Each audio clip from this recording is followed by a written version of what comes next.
Hello there guys, it's Joey. I know I said I wasn't going to make another video this week other than product videos while I rested up, but I've had a couple of inquiries over the last week and a half, maybe a little bit more than that, and I thought, you know, I really need to address it quickly, at least the second half. And these pertain to Morrigan worship, working with the goddess Morrigan, and I think we're going to entitle this video Mystery, Mistakability and Dedication. So the first question I had was a good one, a really thought-provoking question actually, and it pertained to somebody who had been receiving a number of unusual signs, and one of the things that they felt very strongly about doing was coming and having a conversation with me.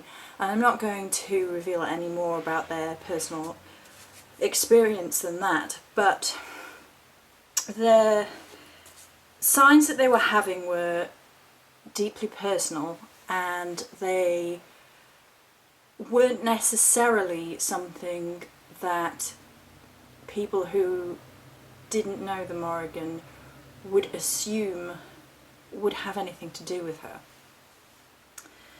A lot of the time when people come to me, the first thing they say is they've been seeing a lot of crows, is it the Morrigan?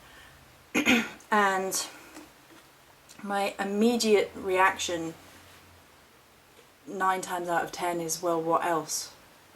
And if it's just crows, then to be honest, it's far more likely that you are experiencing messages from the universe to do with crow energy, crow totem energy, or messages from the birds themselves on a short-term basis. Now this is only my opinion based on my relationship with the Morrigan, my working relationship with the Morrigan, and the experiences of those who I believe have a really strong connection with the Morrigan as well. But the point that this person brought to the fore was, I've heard so many times that you can't mistake the Morrigan, and all these signs are quite subtle, and I'm hesitant to approach her given that these signs aren't what I thought they would be, and they're quite subtle, and they're more like clues rather than overt in your face, which a lot of people seem to present the Morrigan as. And I think a few of us are actually guilty of saying, oh well, once you know, you can't mistake the Morrigan's energy, and this is true. However, in the very beginning of my particular path, and with some others, there was a particular process that took place. You have to forgive me, I'm still recovering from migraine, so I might have to go slowly and sip water. This process was clues, hints, mysteries, dreams, visions, prophetic nature of words and phrases that had come up over a few months that I hadn't heard before. I always say I think the Morrigan kept herself shrouded in mystery from my intellectual brain all my life growing up on purpose. And by that I mean I studied a lot of history, a lot of mythology, a lot of legends, and ergo gods and goddesses. I know a lot of the Greek myths off by heart. I know a lot about the Egyptian myths, as well as the histories of the two, as well as the Roman Empire. All that stuff I had studied. I'd even studied, to a lesser degree, Aztec, and I'm trying to think of particular religious sects, Norse, obviously Norse, Norse and Viking and Anglo-Saxon, and so on and so forth. Even to a degree with Tudors and sort of the advent of different types of Christianity within the Reformation within England. Even to some degree I had read around the subject of folk witches. I'd read a lot about Salem and the varying sort of historical explanations for the hysteria at Salem, and so on and so on and so on. I had not ever read about Celts, and given that that's quite a big part of English history, it does seem odd looking back at it. So in terms of my intellectual brain, I hadn't digested all the information, and instead it became a spiritual exercise and an exercise of intuition. So when I first had the Morrigan, now that's wrong, okay, the Morrigan had always been with me, always. I had always known there was a female presence watching over me, protecting, growing up, because I had a horrendous childhood. I used to speak to her. I used to call her mother. I never ever pursued to know any more than that. I was comfortable in that knowledge. It's only now, looking back with hindsight, that I know that it was her from the get-go. Now, there are a couple of turns of phrase which came to me in my process of being left clues. The first was in the nature of being left word-related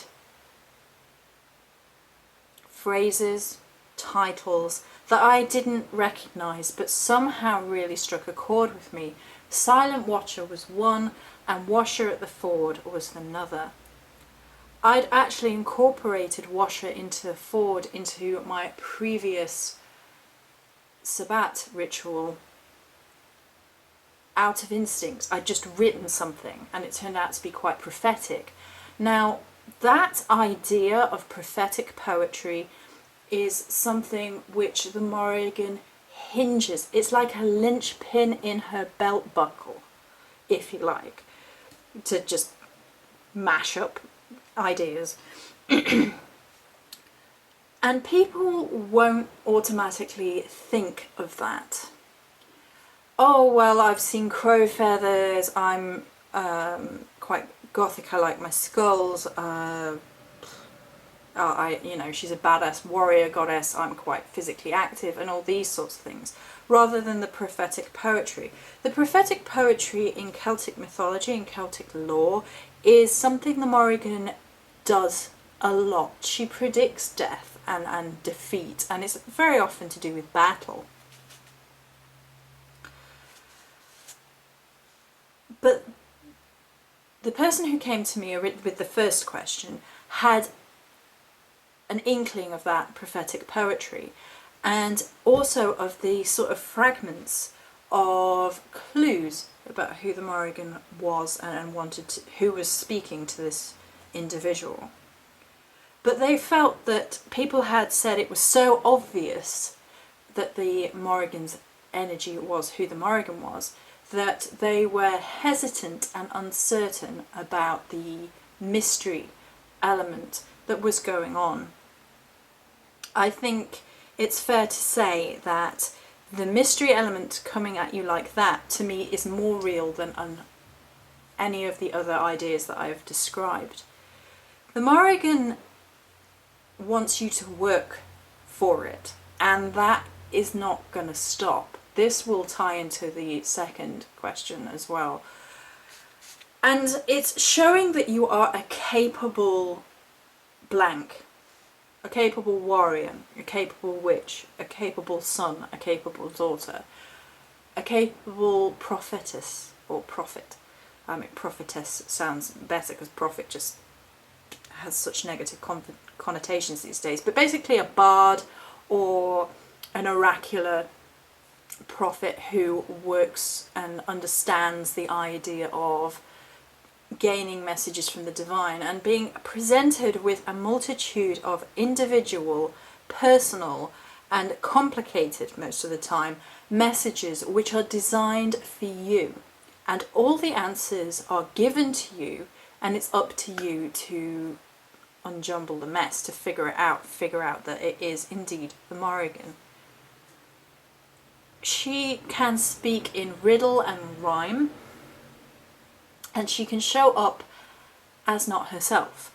The Morrigan's energy that I would, if I had to, pick one, because I think, generally speaking, this is an impossibility because she encapsulates an incredible variety of energies. She is what I consider to be one of the most primal female forces and goes back across culture and time.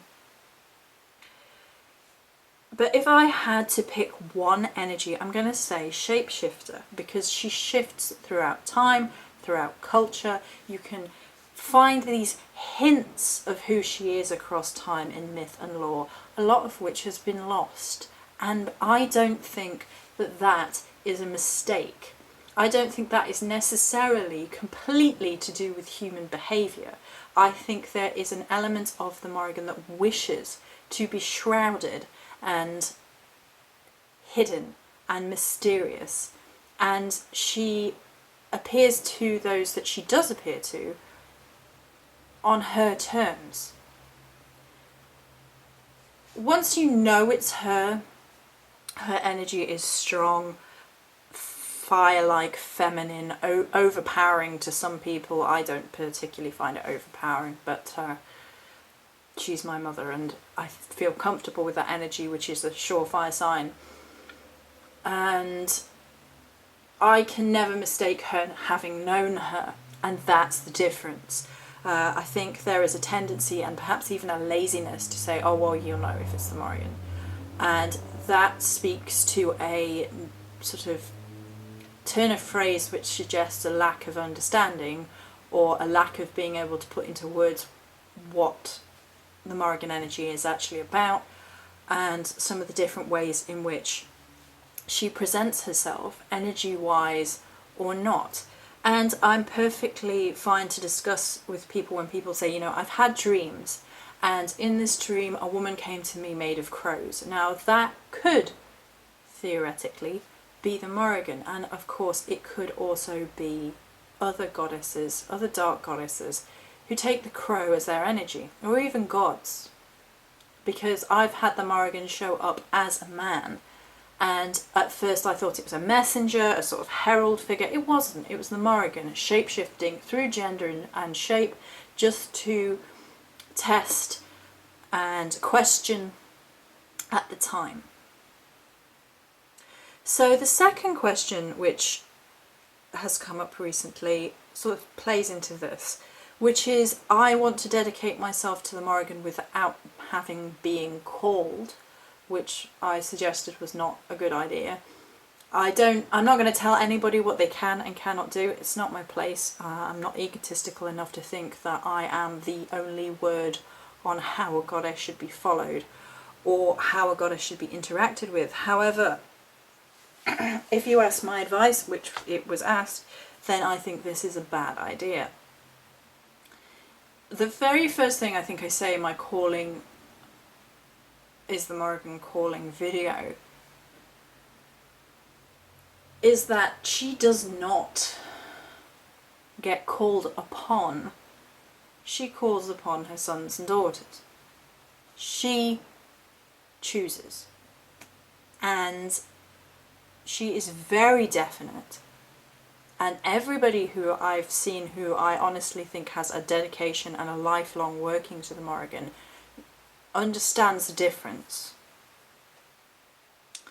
And the difference with this is, particularly with dark goddesses and the Morrigan in particular, the focus is not on you. The focus is on her.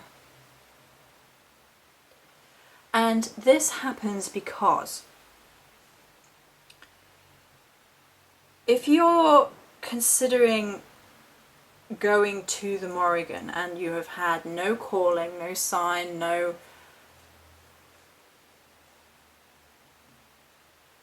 interaction whatsoever with the goddess, then basically you're thinking on a self level. I've decided that I want to contact the Morrigan because I think that she could be the goddess for me, because she resonates with things that I like, such as crow's skulls, Samhain, and battle, and I like a lot of the art, and I. And it's understandable when people are trying to figure out who their goddess or god is, and the level of sort of worry and sort of fear basically attached to not having a matron goddess or patron goddess. That seems to be almost becoming this sort of stigma that if you don't know who your god or goddess is, like, you're not a real witch or whatever. And it's nonsense, absolute nonsense, because what it actually is doing is rushing a process which you may not be ready for, and is sort of hindering your learning. You come to a place in how, this is how I feel about it, obviously the whole video is how I feel about it, that you come to a place where you have worked math and you have gained a certain amount of knowledge, and you have been working at your witchcraft and your path and your spirituality for a certain amount of time. That is not a fixed amount of time for any individual, because I don't agree with the idea of I've been a witch for years and therefore I know better than you. I think that it depends on the amount of dedication, involvement and enthusiasm that you put into your particular spiritual path. That depends upon the length of time before you're ready for a personal relationship with particular deity. Is bringing something of you to that table that you have put the effort in to appeal to them, and then it becomes a working bond, a working relationship in which that you follow that particular god or goddess, and you build a relationship, and it goes both ways. You're offering, you know, parts of yourself, as in your time, your effort, your energy, you're putting offerings on the table, you're speaking to the gods, you are following them, and they are helping you to become a better version of you, insights of divination with dreams and so on and so forth. It's up to the individual what they feel they get out of it. However, that's in a generalized sense, and with dark gods and goddesses in particular, and I use the phrase hesitantly because I think it's so narrow-minded, it gives a connotation of negativity, and it's not. But with these particular dark gods and goddesses, it's not quite the same. For me, the Morrigan was always there, and only when I came to the point in my life where I was ready to fully follow a particular path with the Morrigan did she reveal herself, and it took me to the next step. The dedication to a particular god or goddess is a serious spiritual commitment. It's not ever something you just do, because your word is your bond. Your word is your oath. And then if you make something lightly or fleetingly and carry on living in such a way that you're breaking that oath from there on in, I'm not entirely sure what would happen. There are two schools of thought with the Morrigan. One is that she will just plain old ignore you, and that's possible.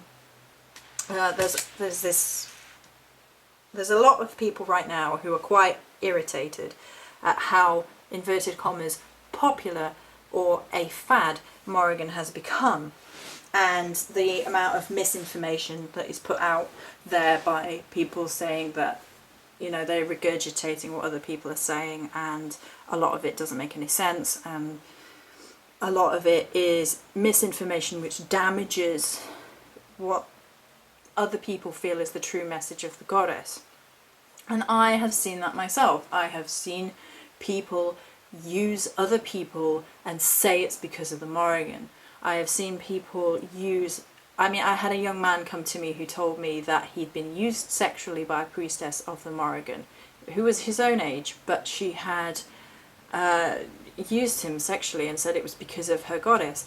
And that is an absolute violation of a spiritual relationship, a sacred bond between a god, a goddess, and their son or daughter, or priest or priestess, or however you want to label that particular relationship. Now, like I said, there are two schools of thought. One is that the Morrigan will just plain old ignore you if you are misusing her name.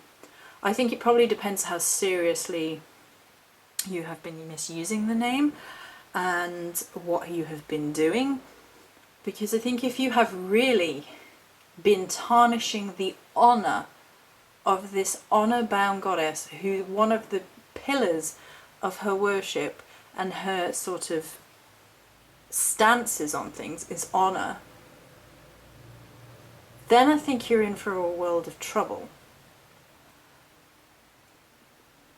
I'm not going to say that you definitely are. I'm not going to say how she would do it, because it's not up to me. It's her energy, her decision. But quite frequently she has this mythos of punishing people and of being right in the end, and if you don't listen, then you end up troubled or in trouble. And I don't know what would happen in that circumstance, because it's not something that I can even fathom doing, because to me my relationship with the goddess Morrigan is entirely based upon honour and respect. If the Morrigan told me not to say something, not to do something, or told me to, no, basically, then I do it, whether I like it. I might be annoyed about it, and I will honestly say to her, okay, and she accepts that as part of who I am. And she's like, as long as you're listening to me, you can be irritated and we will have a discussion, and at the end of the day you're going to do what I tell you. And I'm like, I know I am, but I'm annoyed. The other side of this, of course, is a relationship with the Morrigan is about a certain path of life. This means taking on a higher ethical code of honour and moral integrity than you will find most places. And that is true for a lot of the dark gods and goddesses. They demand a lot more time, honour and respect. The Morrigan in particular will put you through the ringer. You will be tried and tested, and I mean before she appears to you, when she appears to you, which we've talked about, the signs, the prophecy, the putting the jigsaw pieces together, and for long, long after that fact, for life. And she may choose to walk away if you continuously break your vow. And that is the worst thing that I can imagine her doing. Personally. It makes me want to cry and think about it. That's how upsetting I find that notion. The Morrigan does turn up in people's lives for a short amount of time while they require her. I've talked about that in the past, that there are those that are her sons and daughters and dedicate themselves for life, and that's it. And there are those who the Morrigan will choose to work with from time to time, or maybe just once in a particular situation with a particular individual, and then that's it. That happens, but the question that I was sort of posed to was dedication without being called upon, and I can't recommend it at all. The last point, of course, I'm going to cover this, is because I am really hesitant to ever answer this sort of question, is because people take offence when you tell them no. And it's the idea of, I think it's because paganism and witchcraft, there are two schools of camp of thought. Sorry, that's the brain going. Two camps of thought, two schools of thought. And one is a sort of accessibility to everybody, and one is, well, not everything should be accessible to everybody. And with dark goddesses, I just don't think that everybody should be trying to connect to a dark god or goddess. The reason it, in my mind, is because they put so much pressure on their followers. They don't coddle. They ask a lot. They ask for a lot of dedication, a lot of work, and they will break you apart and put you together again. And that will frighten a heck of a lot of people.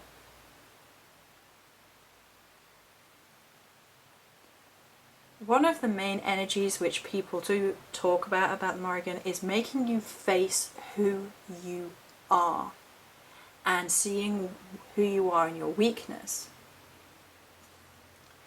If you carry on the same weak behaviours and you're not acting like a warrior who is honour bound to uphold their ethics and their responsibilities,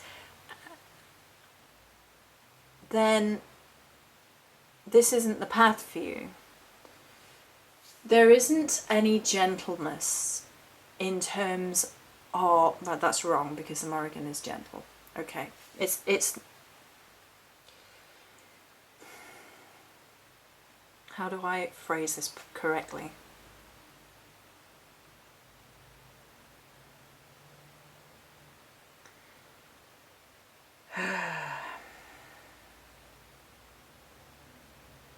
She doesn't have any time for nonsense. And in all my dealings with her, if you're engaging in a behaviour which is not good for you, destructive, depending on what you're doing, you will get knocked to the floor. If you're doing something which she deems dishonourable, you will get knocked to the floor. And some people can't handle that. And I will talk about this, and people will get affronted and offended and be like, I can handle whatever. And that attitude is not going to help you. Because the whole point of trying to connect to a goddess like Morrigan is supposed to be the betterment of self. It's to be taken apart piece by piece, and that can be a painful process. And often when she speaks to her sons and daughters, it's about people who have been through that already and have survived that already and have been broken and have been smashed against circumstance, who have felt real pain and then have slowly clawed their way through that situation. They're, clawing their way through it day by day by day and surviving and getting through that pain and coming out the other side. So they have forged themselves already by the time she speaks to them. And that's why some people get annoyed at the idea of the sort of faddy idea of picking up and dropping goddesses, because they have been through hell and high water. That is their scar, their badge, their honour. And they feel that it is made light of by people who have no clue what that's like. And in those terms, I'm not talking about things that we can all easily go through. As traumatic as certain experiences can be in life, it's not necessarily the things that you think. sometimes it can be situations that you never even thought of, and these people have been through them. It's different for each individual. Chew! Excuse me! Chew! Oh, that's hay fever. Hay fever, woo! It's probably a good place to stop when you start sneezing in your comments. Oh. But there is nothing wrong with not feeling that you belong to a particular god or goddess. That means that there is a particular god or goddess out there for you that is waiting to be discovered, waiting for you to put the effort in and find out who you are, and learn about who you are, and learn your craft and learn your spiritual path, without thinking, you know what, this goddess looks cool, I want to go with that one.